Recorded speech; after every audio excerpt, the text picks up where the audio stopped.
There are things that, at first glance, seem real.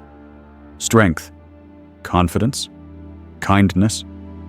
People put them on like a well-fitted coat. They walk, talk, perform until they themselves believe it.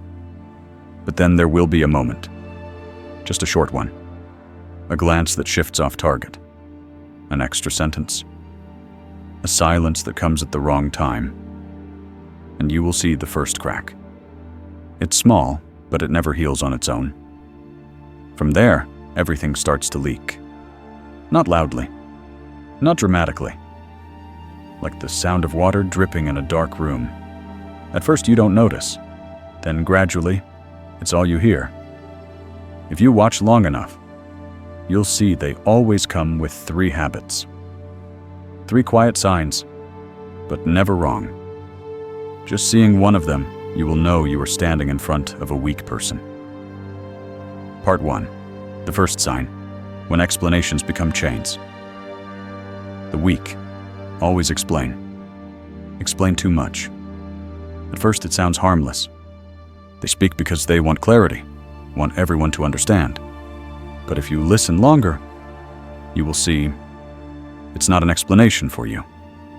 It's words they say to reassure themselves. A strong person doesn't need that many words. He decides. He acts. He can explain later, or never explain at all. And he still sleeps well at night. The weak are different.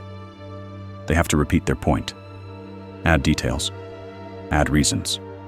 As if afraid that without enough words, their intention will vanish. In truth, what they fear is rejection. Being judged. Being belittled. I once sat in a room listening to a leader say just one sentence, then fall silent. Everyone nodded. No one dared to ask further. In that same room, another person, without as high a position, kept talking, going in circles, changing his phrasing, then returning to the starting point. When leaving the room, people forgot what he wanted, but clearly remembered how he had tried too hard to be accepted. The strong have a simple rule. If you believe in your decision, you don't need anyone's nod before acting. Power does not lie in the number of people who agree. It lies in the ability to take responsibility when no one agrees.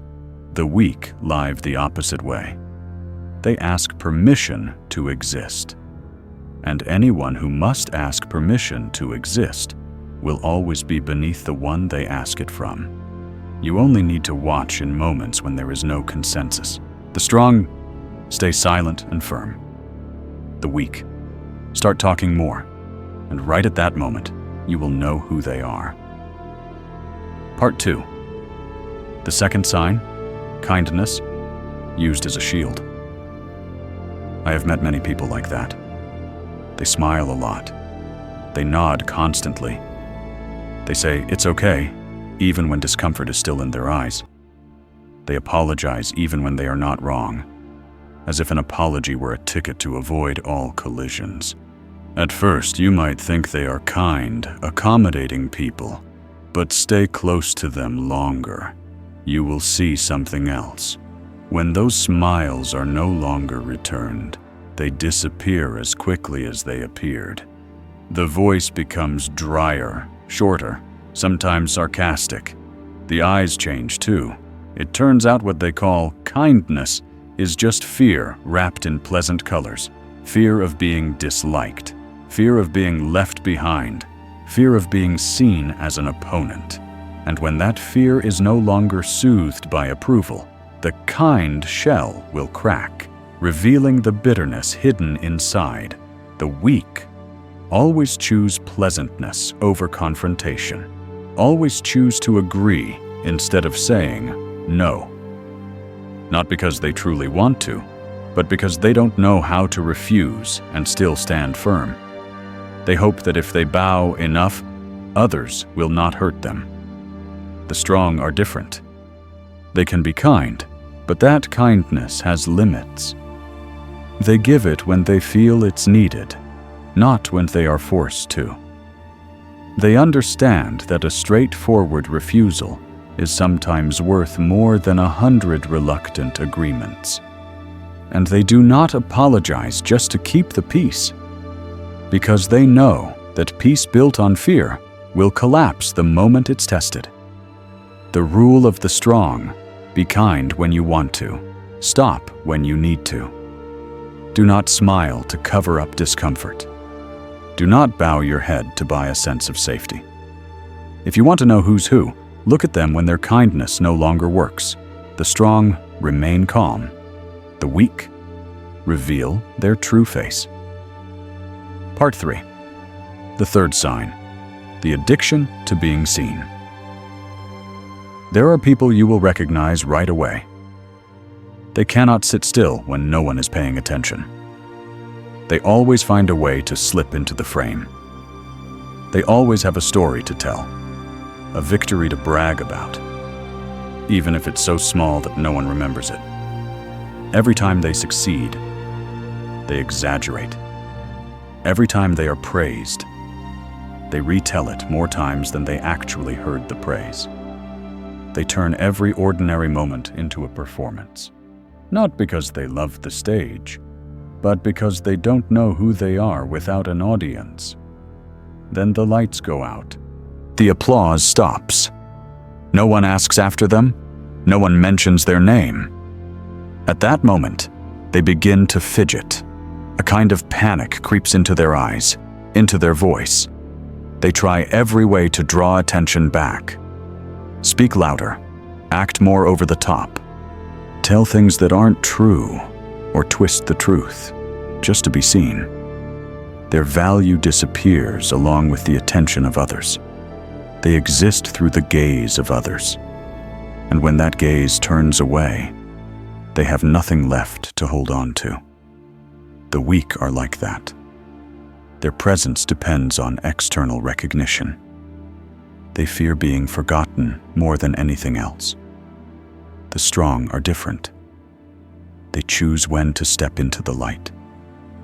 They don't need to stand under the spotlight every day. They know their value does not change even when no one is watching. They build in silence, and when they appear, they don't need to say much. People still have to pay attention. The rule of the strong is simple.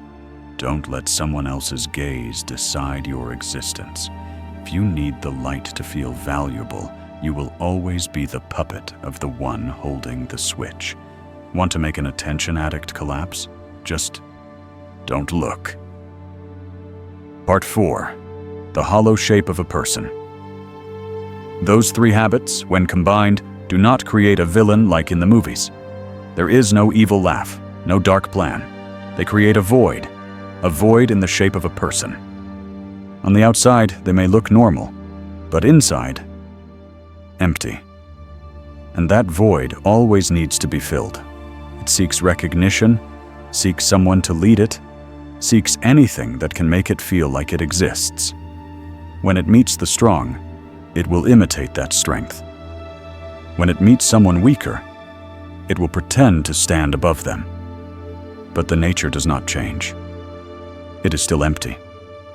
And if that void falls into the wrong hands, it becomes a tool, led without ever knowing it is being led, used to destroy everything it touches, simply because it has no foundation to stand on its own. The strong keep their distance. They know the void cannot be filled with kindness or logic. It can only be controlled or avoided. Part 5. Keep your distance from the void. I learned one thing. When you encounter this type of person, don't argue. You won't win, not because they are right, but because they are not looking for the truth. They are looking for a feeling.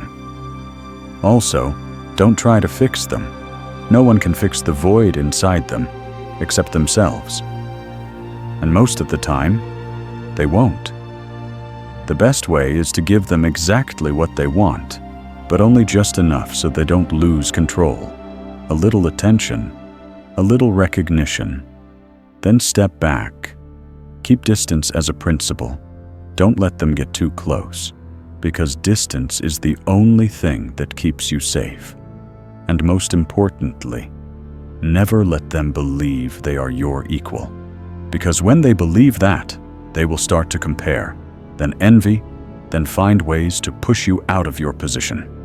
The void cannot stand having someone unshaken in front of it. Part 6. Examining the void within yourself. But don't forget, those signs are not only found in others, they can be inside you as well. There are times when you will find yourself talking too much to explain something simple. Not because the other person needs to understand more, but because you want to make sure they will agree. There are times when you say yes, just to avoid an awkward silence. You don't want anyone to be disappointed. You don't want anyone to be angry, even though inside you know the real answer is no. There are times when you feel the urge to show something off, even though it's not ready, not enough, just because you're afraid people will forget you if you stay silent for too long. When you realize you're doing those things, stop. Swallow the explanation. Keep your mouth shut. Let silence fill the space. Hold it a little longer, long enough to feel the discomfort crawling in. Then learn how to stay with it. Learn how to breathe in the dark, in the absence of an audience. Learn to let your value not depend on anyone else's reaction. Because if you cannot do this, you are no different from the very people you just recognized as weak. Part 7. The power of the unpredictable.